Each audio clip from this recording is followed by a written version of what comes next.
If the church needed to be reconstructed properly, kama kanisa linabidi litengenezwe tena, then ministers have really to make sure that themselves are properly in line. Tunapaswa kuelewa wachungaji wanapaswa kusimama katika nafasi zilizo sahihi sasa.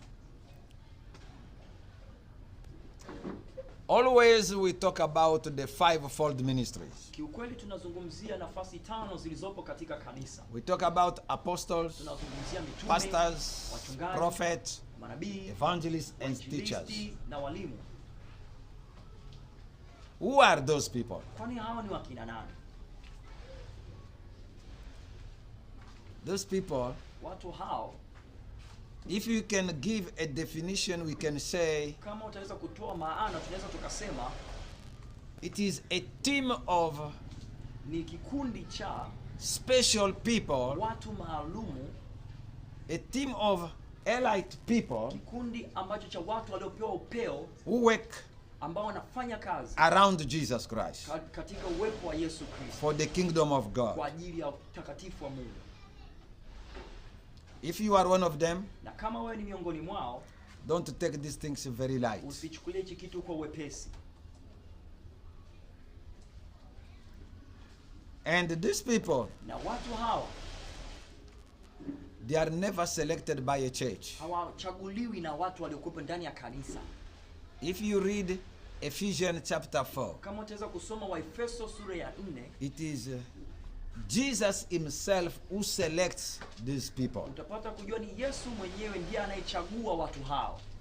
Verse 11. Katika mstari wa They say he 11 gave some to be apostles, anasema aliwapa wengine some kwa to be mitume, prophets, wengine wao manabii, some to be pastors, wengine wao wachungaji, evangelists, wengine wainjilisti, and teachers. na wengine walimu. And when you go down there, na ukisoma chini tena, you will hear the responsibility they na have. utapata kuona majukumu waliopewa. It is to equip the church Ni members, katika hali ya kusaidia waliokuwa katika kanisa, to make sure that church members are growing enough ni kuhakikisha watu waliokuwa ndani ya kanisa wanakuwa vizuri to serve God. na kumtumikia Mungu.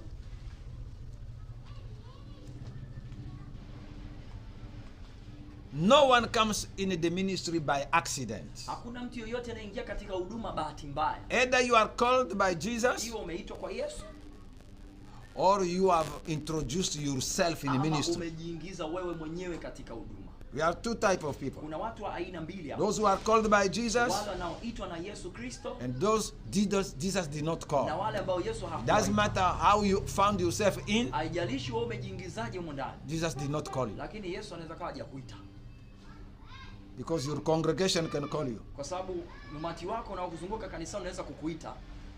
Someone can call you, Mtu yoyote anaweza kukuita tu, but not Jesus. lakini si Yesu.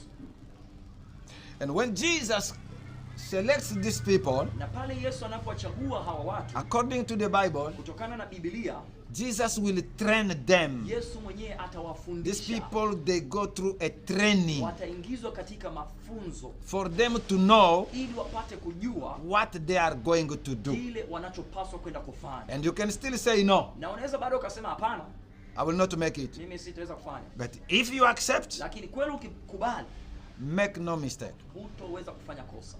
You will find in Jeremiah, they say, Utakuta katika kitabu cha Yeremia kinasema, when God spoke to Jeremiah asking him to go and do the work, wakati ule ambao Mungu anazungumza na Yeremia kwenda kufanya kazi, Jeremiah said, no, me, I cannot go. Yeremia alisema baba, mimi siwezi kwenda. God told him, Na Mungu akamwambia, Jeremiah, Yeremia, you are not apart when you are still in your mother mimi womb. ndiye niliyekuchagua wewe toka ulipokuwa katika tumbo la mama yako. Fivefold ministers Watu watano are walikuwa katika people huduma hizo, God knew before time. ambao ni watu Mungu aliwajua kabla It's kabisa. a matter of time, Ni kutokana tu na muda, then God will show you that na Mungu you pale were anawaambia, selected already. atakuonyesha kweli And ulichaguliwa. when you meet one of them, Na utakapokutana na mmoja, everyone is having a testimony of a background, how it started and how he come now to start preaching. kila mmoja utapata kuona ana ushuhuda nyuma yake kwamba mpaka atakapokuja kuanza huduma yake aliyopatiwa.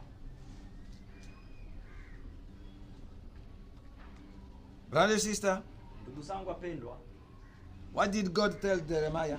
Mungu alimwambia nini Yeremia? When you are still in your mother womb, Bado ulipokuwa katika tumbo la mama yako, I set you apart tayari nilikwisha kukutenga from the world. kutoka katika dunia. Make you a prophet already. Nikakutengeneza kuwa nabii tayari. Him becoming a prophet Yeye kuwa nabii was not something which happened by accident. si No. kitu kilichotokea bahati mbaya, hapana. Even Jesus, when he selected his apostles, Hata Yesu alipowachagua wale mitume, he went to the mountain and prayed the whole night. alienda kwanza juu mlimani akaomba usiku kucha. And the next day Alafu siku is iliyofuatia when he was going along the sea, ndipo alipokuwa anatembea barabarini, and he saw them. akawaona, You follow me, wewe you nifuate, follow me, wewe nifuate, you follow me, wewe nifuate, you follow me, wewe nifuate. passing others, Akapita you huko follow mwingine, me, wewe you nifuate, follow me. wewe naye pia nifuate. Hallelujah. We have prophecies in the Bible Kuna unabii katika Biblia